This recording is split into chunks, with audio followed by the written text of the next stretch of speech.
اهلا بيكم معايا في حكاية وقصة جديدة. قصتنا النهاردة حصلت فعلا. يلا بينا نبتدي قصة النهاردة، بس قبل ما نبدأ ما تنسوش تعملوا لايك وسبسكرايب للقناة وتشيروا الفيديوهات مع اصدقائكم وحبايبكم. يلا بينا نبتدي قصة النهاردة. قصتنا بتقول: انا عشت حياة قاسية جدا، عشت اتبهدلت واتمرمطت من وانا صغيرة. كنت شقيانة جدا مع اهلي، معرفش معنى الدلع ولا معنى الحياة المرفهة ولا الأكل الأحلى حاجة ولا الحياة دي خالص.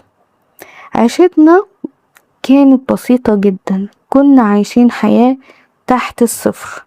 واللي اتعلمته من حياتي دي ان الفقر عمره ما كان عيب. العيب ان احنا نمد ايدينا وناخد حاجة مش بتاعتنا، او ان احنا نفرط في نفسنا مقابل حاجة، او حتى من غير مقابل. الشرف والكرامة وعزة النفس مفيش أحسن منهم. أنا اسمي منى، من الطبقة اللي تحت المحدودة الدخل، أو اللي تحت الصفر بمعنى أصح. عايشة في العشوائيات. حياتي أنا وبابا وماما بتعتمد على خدمة الناس علشان نلاقي ناكل ونلاقي قرش حلال، ونلاقي قرش نصرفه على نفسنا وناكل بيه، أو حتى علشان حد يحن علينا ويدينا كسوة جديدة، اللي هي تعتبر يعني كسوة قديمة. يعني بالنسبة لهم هما، بس بالنسبة لنا احنا هي كسوة جديدة. انا واهلي ما كناش مهتمين غير بالجري على لقمة العيش. نسينا حاجات تانية مهمة كتير. يعني مثلا عمري ما ابويا قال لي يلا بينا اعلمك تتوضي، او يلا بينا اعلمك تصلي، او يلا نصلي سوا. ما حصلش خالص. استغفر الله العظيم يا رب. يعني كنا بعاد جدا عن ربنا. عارفين ربنا ومؤمنين بيه وكل حاجة، بس اهلي كانوا كل تركيزهم على الفلوس واللقمة الحلال. ما كناش عندنا شغل ثابت ولا وظيفة ولا اي حاجة من الحاجات دي. كنا بنخدم في البيوت، وشوية نسيق السلالم، شوية نغسل سجاد. المهم انه شغل حلال، يعني نجيب منه القرش وخلاص. وفضلنا على كده لحد ما في يوم جه اليوم اللي انا كبرت فيه وحلويت، والكل كان طمعان فيا، وكله كان مفكر انه يقدر يشتريني بفلوسه.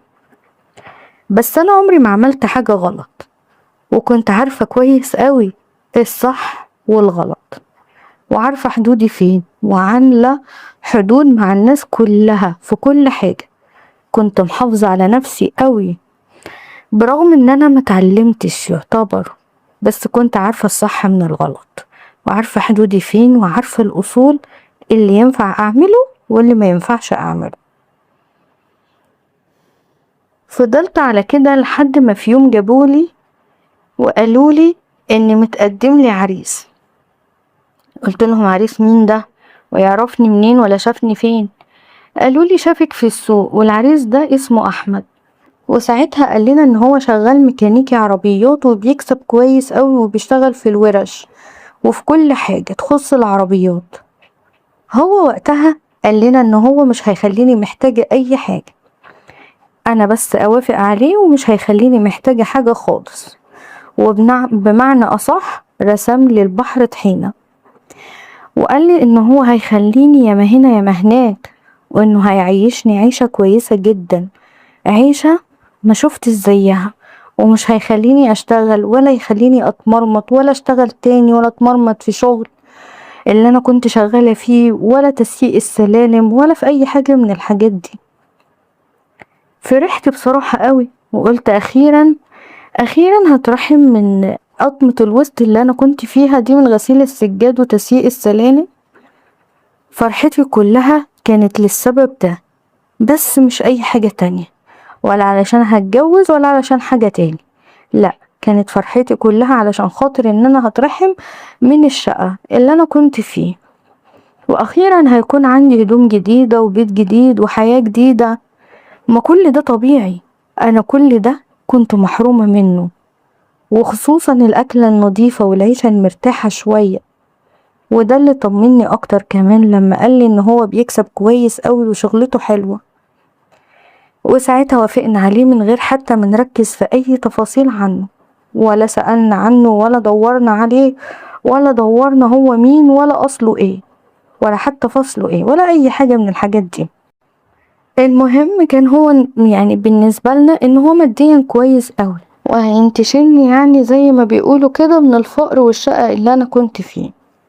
اتخطبت وقتها كنت حاسة ان هو حد كويس قوي وغلبان وما شفتش منه ولا لاحظت عليه بصراحة اي حاجة وحشة في الوقت ده خالص.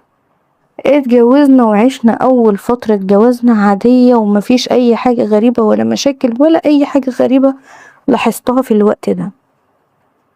انا كنت فرحانة علشان اخيرا يعني اتسطرت في بيت وبقى معايا زوج يحافظ عليا وبعدت عن الشغل بقى وشغل البيوت والتسييق والكلام ده، بقى عندي زوج يخاف عليا واتحمى فيه من كل حاجة وحشة كنت فيها او المرمطة بمعنى اصح. والشقة اللي انا كنت فيه بعد فترة من جوازنا لقيته بقى يقعد كتير في البيت، برغم انه الاول كان بينزل الشغل عادي. لقيت الفترة الاخيرة مش بيروح الشغل كتير، وطول ما هو قاعد في البيت بقى طلبات كتير بقى، هاتي شاي، هاتي قهوة، اعملي لي اكل، عايزة اتغدى، انا جعان. مش شاغل باله اصلا باي حاجة تانية غير الحاجات اللي انا قلتها لكم دي، اكل شرب قهوة وبس. في فلوس في البيت؟ مفيش. البيت فيه اكل ولا ناقص اي حاجة؟ لا، مش شاغل باله باي حاجة من الحاجات دي. كنا عايشين على القد قوي برغم ان هو كان قايل ان ظروفه حلوة جدا. انا بصراحة كنت مستحملة ومش بتكلم، مع ان انا كده كده يعني جاية منين، ما انا كده كده كنت عايشة الحياة دي، ما انا كنت عايشة في الفقر ده وضيق الحال. مركزتش قوي في الحتة دي ان هو كان قايل اللي هو يعني ياما هنا وياما هناك، ولقيت هي دي حياتي. فضلت صابرة ومستحملة فترة كبيرة واقول الحمد لله على كل حال. ما هي مش كل الايام هتكون حلوة ولا كل الايام هتكون وحشة، لازم اشوف كده واشوف كده. بس من جوايا كنت برضو قلقانة، هو ليه ما بيروحش الشغل وليه قاعد في البيت؟ سألته وقلت له هو في ايه، انت مش بتنزل شغلك ليه؟ قال لي عادي يعني، انا معايا فلوس، انت محتاجة حاجة؟ قلت له لا، انا بس بسأل، انت ما بتنزلش شغلك ليه؟ انا مستغربة بس مش اكتر. قال لي هنزل ان شاء الله بس لما الفلوس اللي في جيبي تخلص. ساعتها استغربت جدا واتصدمت جدا من ردة فعله دي. بقيت بكلم نفسي واقول هو في راجل يحب قعدة البيت بالطريقة دي؟ وبعدين يعني يعتبر انت معاك صنعة غيرك بيتمناها، ليه تستنى فلوسك تخلص مثلا او يبقى عندك يعني تبقى محتاج فلوس علشان تنزل تشتغل؟ طب ما انت اشتغل طول الوقت وخلي معاك بزيادة، وكل ما تنزل شغلك كل ما ربنا يكرمك بزيادة اكتر. ليه قعدة البيت؟ ايه اللي جابرني ان انا اقعد في البيت واول ما الفلوس تخلص ابتدي انزل؟ ما بقيتش فاهمة اي حاجة وما كانش في ايدي اي حاجة اعملها، وكنت بسكت وبس علشان اعدي الامور وابسط الامور. وطول الوقت كان يقولي وانت ناقصك حاجة؟ الكلمة دي كانت بتخليني اسكت، فكنت باخدها من قصرها زي ما بيقولوا كده وافضل ساكتة واكبر دماغي وامشي الامور. لحد ما في يوم صحيت من النوم تعبانة، خدني ساعتها ورحنا المستشفى، وساعتها كشفت وطلعت حامل. وقتها الدكتور كتب علاج وقال لي لازم تاكلي كذا وتتغذي وتاكلي اكل كويس واكل صحي. هو انا بيني وبين نفسي ساعتها قلت اهو بركة، علشان الحمل بقى والمصاريف هيبتدي يتحرك وينزل علشان يعرف يدبق مصاريف الولادة ويعرف يدبق مصاريف الحمل والعلاج والكلام ده،